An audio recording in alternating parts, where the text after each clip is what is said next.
Well, hey, welcome to Movement Church Online. I'm Chris, if you don't know me. I'm the pastor here at Movement Church Online, and we're so glad, so honored that you would make the decision to be with us on this fine Sunday. Last week, we kicked off this series, Path, and today we're going to dive right into part two, and I just want to tell you, today's message is one of the most powerful principles in life, one of the most powerful verses that I have read, and I think it's going to help someone in your life. So I just think this is one of those messages, you can't keep this to yourself. You've got to share this in some way. If it's on Facebook, love for you to hit share on the video. If it's on YouTube, love for you to send someone the link either by text or by email to invite someone else to join in this content because we really believe this has the power to change someone's life, someone's direction, and maybe set someone on a new path. So today we're going to dive right into part two of Paths.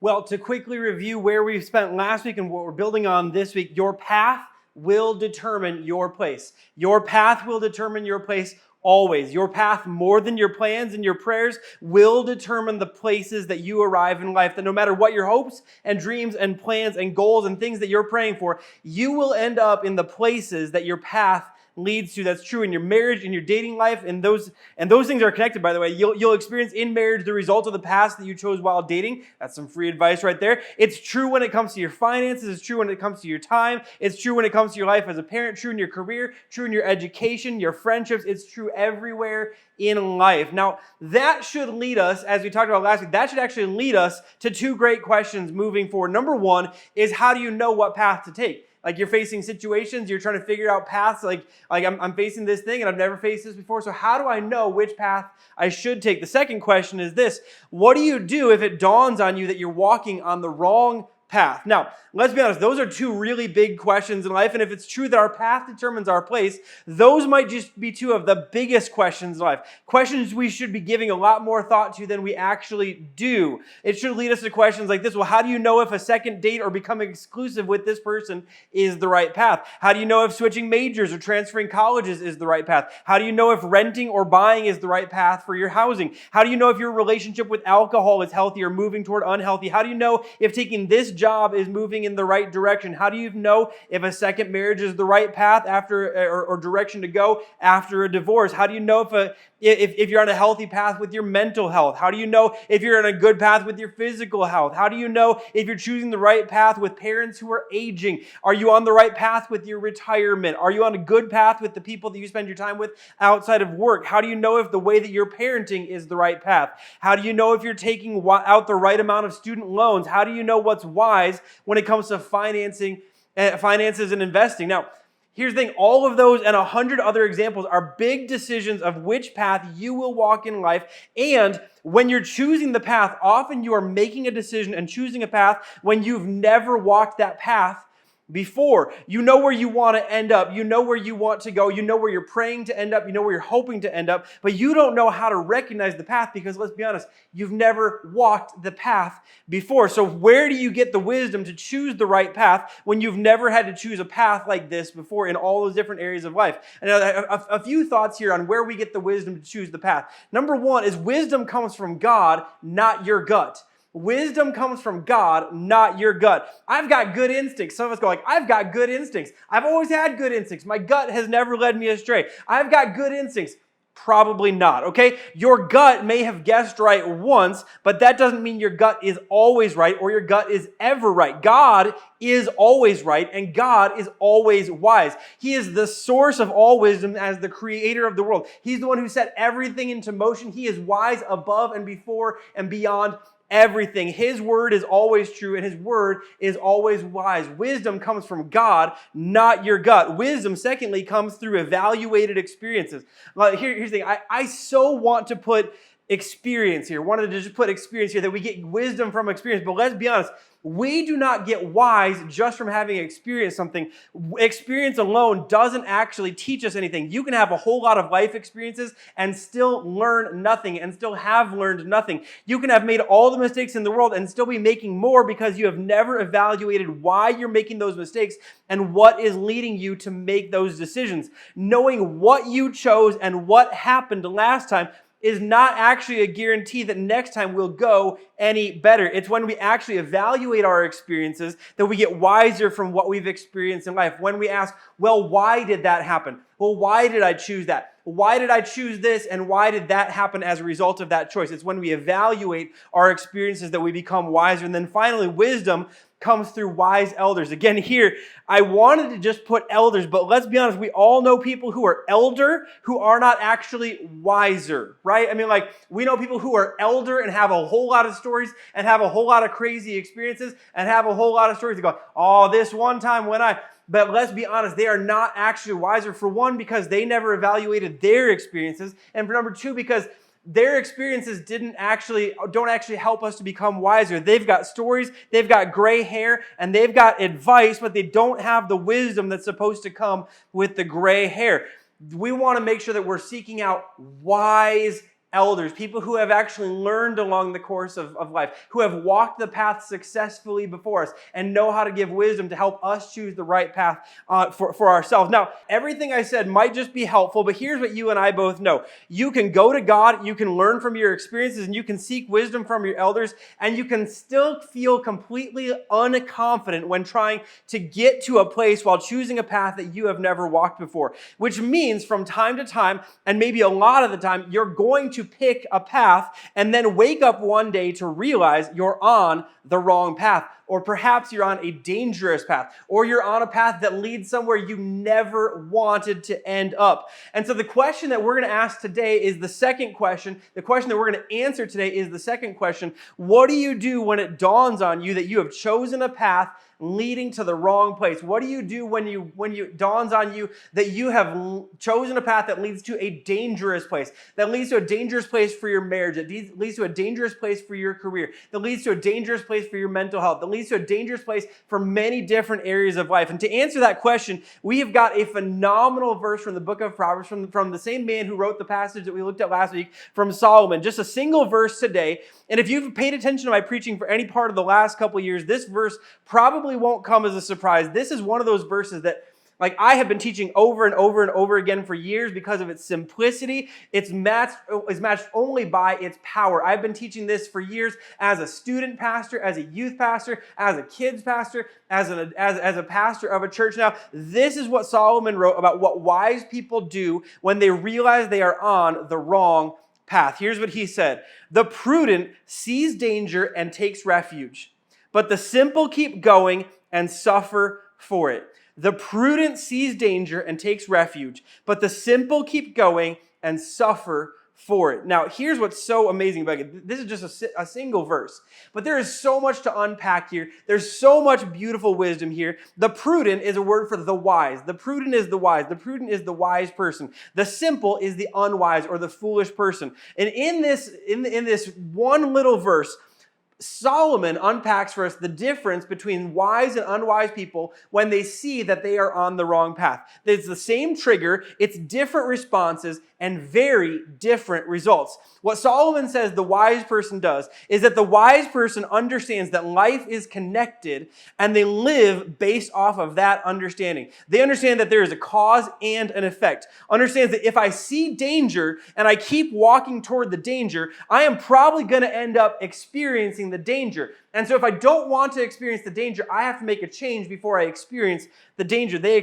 understand that life is often linear, that we're at A, we move to B, this is probably going to go to C if we're not careful, and I see danger at E. So we got to change course. We got to change direction. In light of where I want to end up someday, in light of the fact that I don't want to experience what lies ahead on this path, I need to take cover. I need to change direction. I need to make a change today.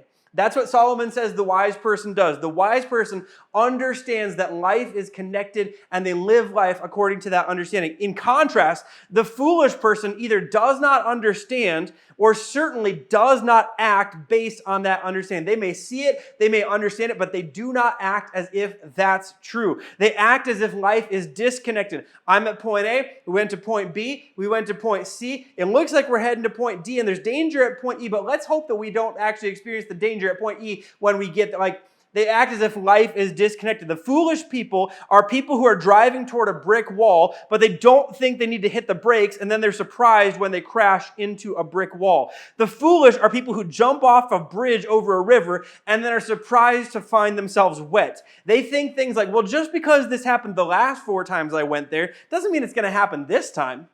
I mean, what makes you think that it's not going to happen? Well, I don't know. Anything could happen. Or they think just because the last time we got together blank happened doesn't mean it's going to happen this time.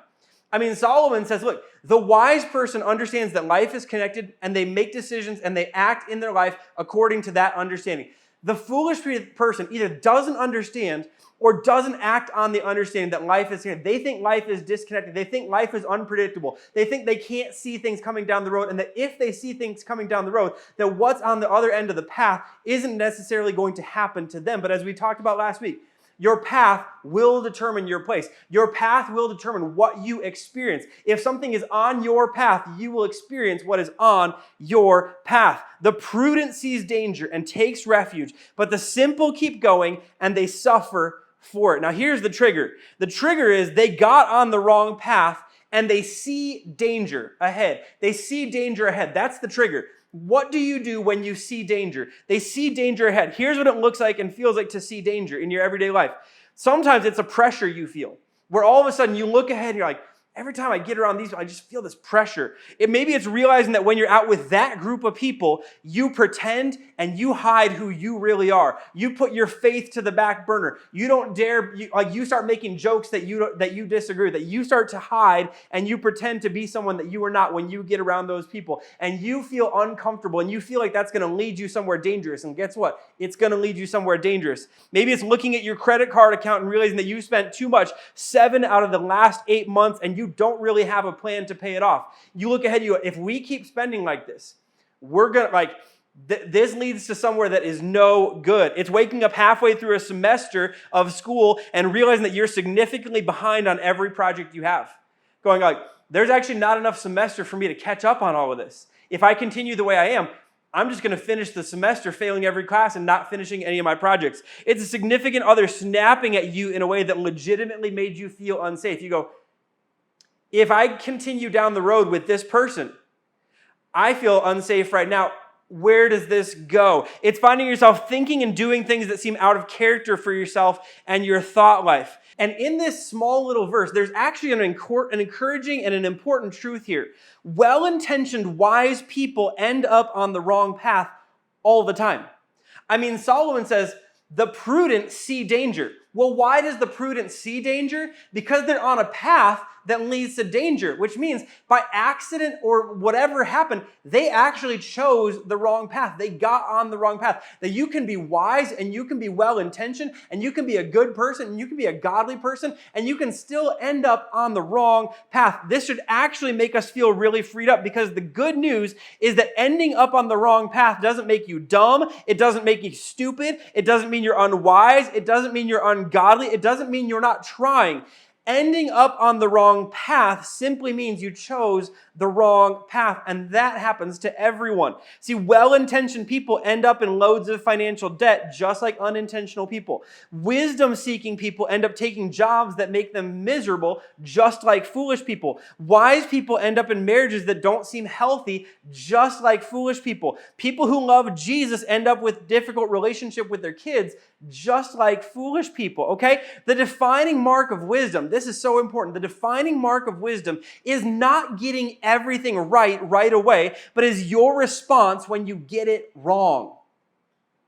Solomon would say this, the defining mark of wisdom is not getting everything right away, but is your response when you get it wrong. See, you are not defined by the fact that you got on the wrong path. You are defined by what you do next. Solomon says wise people end up on the wrong path and foolish people end up on the wrong path. But what distinguishes the wise from the foolish is what they do when they realize they're on the wrong path. Solomon says lots of people, everyone at some point, gets on a path and they look ahead and they look at themselves and they see, hey, there is danger ahead. There's danger ahead. And Solomon said, I can tell whether or not you're wise or foolish, wise or simple, prudent or simple, wise or foolish, by what you do when you see the danger. I can tell by your response. So what do wise people do when they see danger ahead on their path?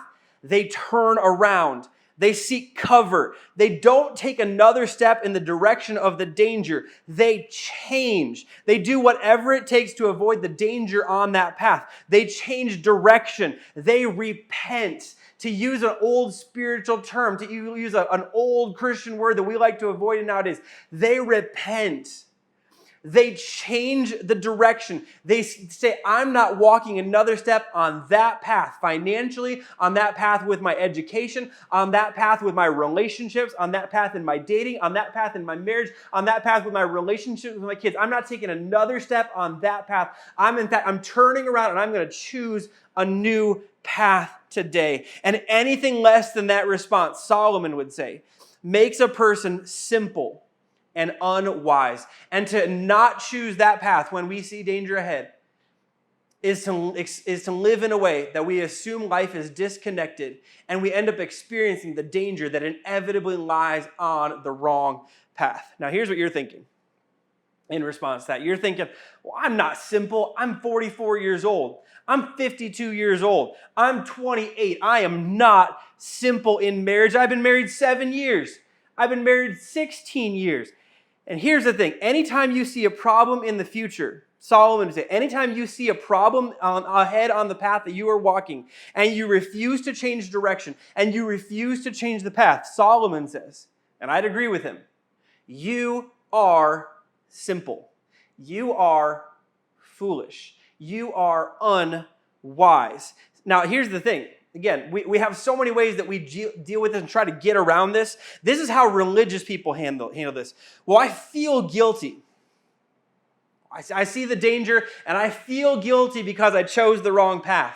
And I feel conviction because I heard a sermon about it. And I prayed about it and I felt guilty and I felt conviction. And I really ought to stop drinking. And I really ought to break up with that person. I really ought to be a better husband. I really ought to be a better employer. I really ought to be a better employee. I really ought to not yell at my kids so much. I really should stop doing this. I really should. I feel guilty about all the times I have. I feel conviction about the times where I got it wrong. I feel guilty. I feel conviction. And we feel guilty and we feel conviction and we assume that means that we have changed direction. But here's the thing. Guilt and conviction are never substitutes for action. Guilt and conviction are never substitutes for action. Guilt and conviction are fine. They get you about halfway to actual change. But feeling guilty is not change. Feeling conviction is not change. Change happens when you actually do something to stop drinking, to break off that relationship, to be a better husband, to be a better employer, to be a better employee, to be a better student, to change your diet, to be a better mom or to be a better dad, to be more there with your kids, to be more present with your kids. The prudent, Solomon says, see danger and they do something. The simple see danger and they assume that because they felt conviction that they have avoided it. That because they felt guilt, they avoid it. Because that they have 7 years of marriage experience that they're going to avoid it. But the simple see danger. They feel convicted, but they keep on going. And the result is that they experience all the danger that they saw coming. See, here's the thing with this. The result of being prudent is that you look foolish. The result of being prudent is that you look foolish. Unfortunately, Solomon says the result of being simple is that you suffer. Let me break this down. This is a big deal, and this is why some of us haven't been prudent or unwise. We felt like we knew what we were supposed to do, but we felt like to act in the way that we were supposed to act, to change direction when nothing had really happened yet, when nothing had gone as super wrong yet, would be to look foolish, and we didn't want to look foolish. See, we think we'll look foolish or silly for making such a big deal out of something that is not a big deal yet, right? I don't need to worry about my drinking. It's not like I've ever gotten in a car accident because of my drinking. Okay. Well, I don't need to have a conversation with that coworker about canceling plans. It's not like anything has ever actually happened between us. Well, we don't need to do anything drastic with our finances. It's not like the bill collectors are calling. I mean, here's the thing. To wait until those things have happened is to wait until you are experiencing the danger. To put this principle into practice, you will most likely do some things that look drastic to the outside world. And only you will know the danger and the heartache that you actually avoided because nothing has actually happened yet. You haven't experienced the danger yet. You haven't bumped into the danger zone. But to not do something is to be simple and is to choose to suffer. It's to choose to wait until you experience the danger to try to change. But by the time you're experiencing the danger, it is too late to avoid it and you will suffer for it. Now, here's why this principle matters so much. There are points of no return on every path. I mean, just because of what I've known and what I've seen from some people across my life and some friends that I've had, there are points of no return on every path where people have warned you, where people said, if you don't stop, this is what's going to happen. There are times where a husband and wife has said, look, if you don't stop, I don't know that our relationship can continue in the same way. There are points of no return on every path. In other words, there are points where none of your options are good. If you hit 60 with no retirement account, you have very few good options. When you're pregnant, that is not the time to evaluate, do I really love this guy? I mean, once you're addicted, that's not the time to think, boy, I should be more disciplined. Once your employer has found out that you cut corners on projects, being honest from now on may not actually be enough to keep your job. If you've been cutting corners for years and years and years, and you've been taking a little bit off the top, at the end, being on, like I said, promising to be honest, it may not be enough to keep your job. Once you can't afford the monthly payments is not the time to evaluate whether you're spending too much. I mean, here's the thing. When it comes to relationships, when it comes to marriage, when it comes to people outside of our marriage, sometimes having influence within our marriage, you never evaluate a relationship based on where it is. You evaluate it based on where it is going because, as I said last week, relationships are never neutral. Friendships are never neutral. Accountability partners are never neutral. Coworkers and people that you spend time with outside of work are never neutral. And so I would just say this for some of us, if you're married, but more and more time and more attention is going to a person that you are not married to, look, you are on a dangerous path. And if you don't change, you will find yourself in a place where there is no good option. You will find yourself possibly in a place where there is no point, where you are past the point of return. You will find yourself experiencing the danger that you saw coming.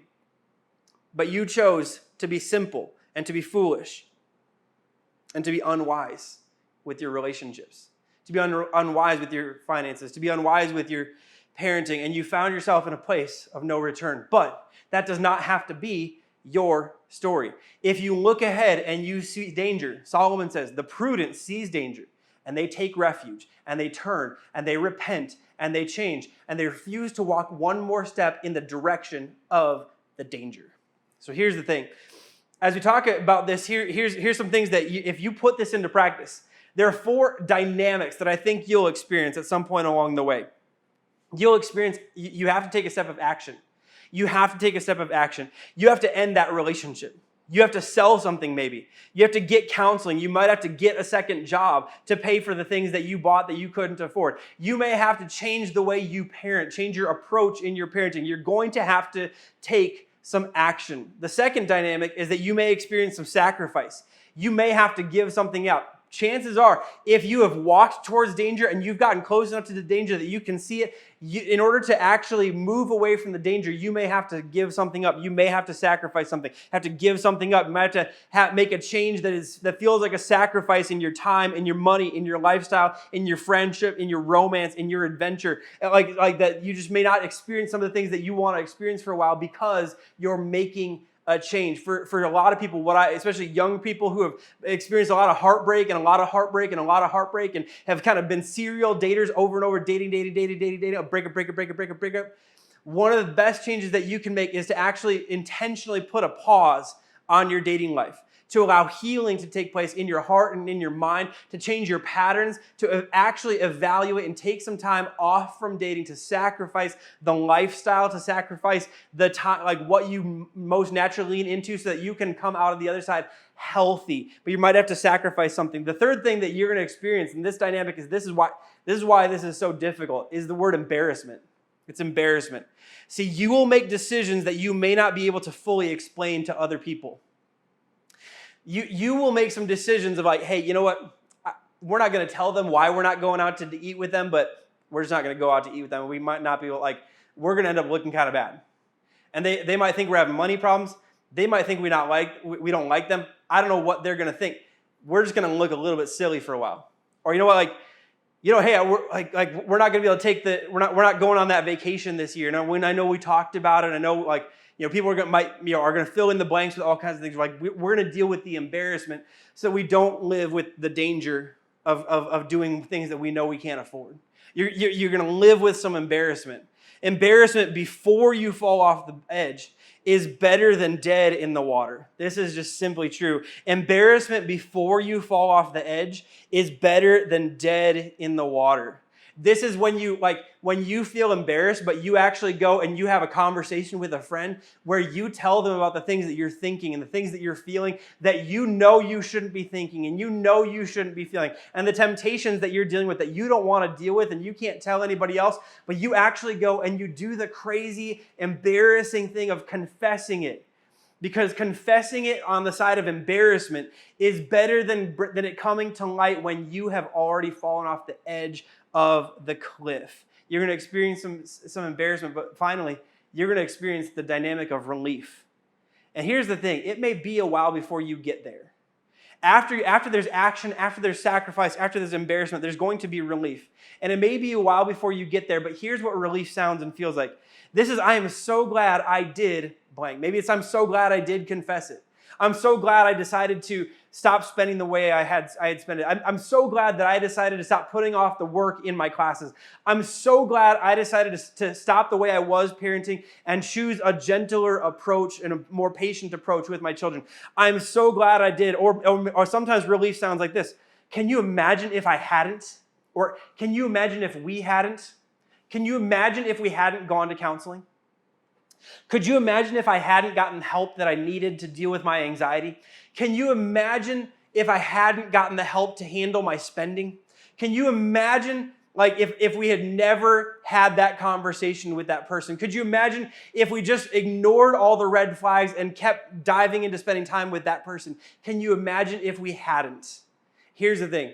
Relief will always sound like, I'm so glad I did, or I can't imagine what life would be like if we hadn't. At the end of the day, that's where you want to live. See, you will live with either regret or relief. Choosing to be prudent, the prudent person who sees danger and takes refuge and changes direction and seeks out a new path, the prudent person lives with relief. The simple person lives with regret. And we do not live with regret because of the things that we didn't see coming. No one lives their life going like, oh my gosh, I had no way to know this. I just chose the wrong path and I just ended up there. We always live with regret about the things that we did see coming and didn't do anything about. The prudent sees danger, and because of their response, they live with relief. The simple keeps going and they suffer for it and they experience regret. And so here's the thing. As we close today, I want to teach you a prayer that I think that I've been praying this prayer since I was 22 years old. And I very literally pray this prayer every single day in the morning as I get up before I go to bed at night. I pray this prayer every single day. God, give me eyes to see and the courage to act. Like that's a really simple prayer. I don't think that could have a whole lot of power in your life. Absolutely has a ton of power in your life. God, give me eyes to see. In other words, God, give me eyes to see ahead on the path ahead, to see what lies on the path ahead, to see if I'm actually going in the right direction or if I'm going in the direction of some danger. And God, when I see that I'm going in a direction that leads to danger, when I've chosen a path that leads to some pain, when I've chosen a path that leads away from your purpose, when I've chosen a path that leads to disconnection with the people that I love the most, God, when I've chosen that path accidentally or when I've chosen it unintentionally, like when I find myself on that path, God, would you give me not only the eyes to see it and know that it's there, would you give me the courage to act, the courage to change, the courage to find a new path, the courage to confess, the courage to stop spending the same way, the courage to stop that relationship, the courage to stop the flirting, the courage to stop spending time with that person, the courage to act and do something, because the prudent see danger and they do something about it. The prudent see danger and they courageously act. The prudent see danger and they take action. The prudent see danger and they sacrifice. The prudent see danger and they don't care if they're embarrassed by it. They do something about it. And because they do something about it, they experience a life filled with relief. And here's the thing, that can be your experience. That when you look ahead and you see danger, when you look ahead and you see a red flag, when you look ahead and you see that you can't actually see what's coming, you can stop and you can change. And you can be what Solomon described as the prudent person, the wise person, the person who understands that life is connected. That if I keep walking on the path where the danger is, I will experience the danger. But I don't want to experience that. I want to change. I want to change direction. I want to change my path. I want to change so that I don't experience what lies ahead on this path. And if we'll do that, we can live as Solomon described, and we can be the person that Solomon described as wise. I want that for you. I want you to embrace the path, the principle of the path, and I want you to embrace the power that comes with understanding that the prudent see danger and they take refuge. And because they take refuge, they experience the relief that God can bring as we follow his wisdom. Let me pray for you. Heavenly Father, thank you so much for who you are. Thank you for your love for us. Thank you for your grace for us. And God, thank you in this moment for the strong wisdom that you have for us. God, thank you for your word. Thank you for your word through Solomon. God, thank you for the wisdom that you have to offer us today that confronts us where every single one of us are, because I think for many of us, we look ahead and there's danger on the path, on some path that we're on. There's danger financially, there's danger relationally, there's danger in our marriages, there's danger in our careers, there's some pitfall that lies ahead of us. And God, I thank you for this important and incredibly powerful reminder that when we see danger ahead, we can change. That when we see danger ahead, the wise person does change. So God, as I prayed and as I taught us all to pray, would you give us the eyes to see what lies ahead on the path ahead of us? And God, would you give us the courage to act based on what we see and to follow you and to search you out and to seek you out for wisdom and to seek out wise counsel and to seek out wise elders. And God, when we see danger ahead, God, to evaluate the experiences that actually led us to this place, so that we won't make the same mistake again, so that we can choose a new and a better path that leads to everything that you have for us. God, that's what we want. So God, help us to be the prudent person who sees danger and we take refuge and we change and we choose a new path. Help us to experience the relief that you have for us. We love you, God. We pray this all in Jesus' name. Amen.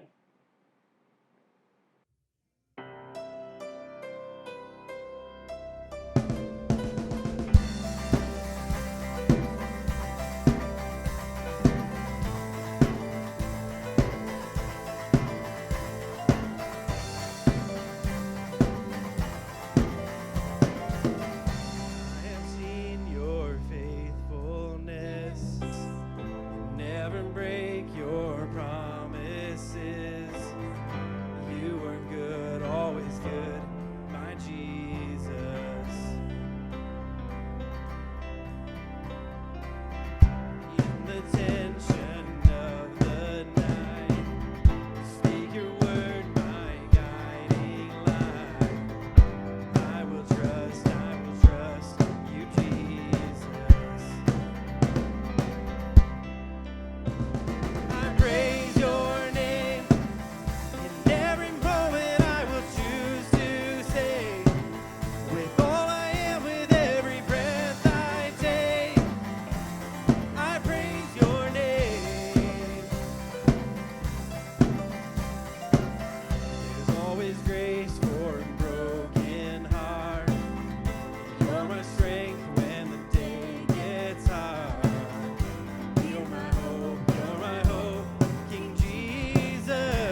the shadow, in the sunlight.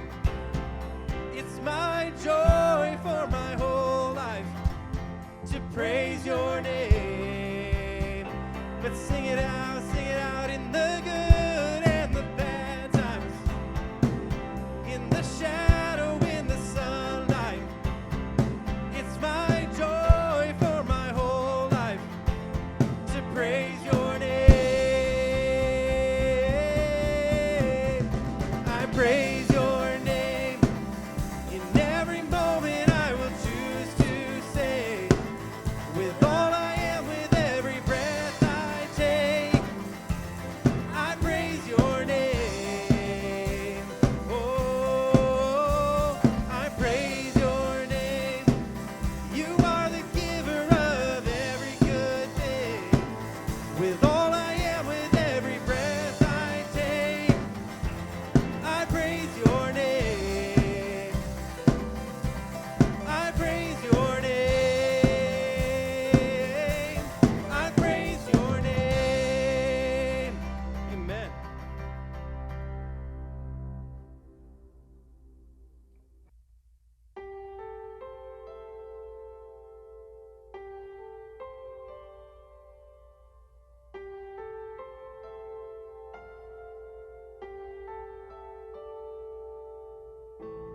We will lift our eyes. We won't fear the fight. There is one who's stronger. Hard pressed on each side. We will not lose fight of the one who's stronger. One name holds every victory. One voice that silences the enemy. One king who reigns for all eternity. Jesus, Jesus. On the battlefield, your power is revealed. Giants fall defeated. We are taking ground. Walls are falling down in the mighty name of Jesus. One name holds every victory. One voice that silences the enemy. One king who reigns for all eternity.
Well, thanks so much once again for joining us today. Hope you've had a great day as we studied the Word of God together, as we worship together. Hope you enjoyed today and hope you found it challenging and inspiring and encouraging as you take your first step or your next step in a relationship with Jesus Christ. I want to let you know at the end today just a few steps that you can take in connecting with our church beyond the online service. First of all, I want to let you know if you want to give, you can give in any of the ways that are listed on screen right now. You can give online or with our Cash App or with the text, or you can give by sending cash or check to the address that's on screen. But the easiest, most simple way for you to give from your phone or from your tablet, from your computer, is just to simply click the giving link in the description of this video. That'll take you right to our website, www.nvmnt.church/give. And we hope that you find that helpful. And we want to say thank you so much for your generosity and for your continued faithfulness and your giving to God and your giving to the church, and continuing to allow us to be fully funded to do whatever God calls us to do and be the church that God has called us to be as we live in our city and help and hopefully to reach all over the world. So that's the first thing. Second of all, we want to let you know if you have a need today, we would love to hear from you so that we know how we can help you, how we can pray for you, how we can pastor you, and how we may be able to even meet your needs. So the ways that you can let us know your need are all on screen right now, whether it's by email, by phone, or by Facebook. We would love to hear from you if you have a need. And then the final thing we want to let you know is that our kids' experiences are live every Sunday at 10 a.m. on both Facebook and YouTube. And we have a midweek experience called the So and So Show that goes live every Wednesday, I believe, at 3 p.m. And so we just want to encourage you, if you have kids, we'd love for you to draw their attention to that, so that it reinforces and keeps going everything that you want your kids to experience of Jesus. And so we think that's a great thing to keep diving into. Well, that's all we've got for you today. I'll look forward to seeing you next week for part 3 of Paths. And until then, keep being the movement.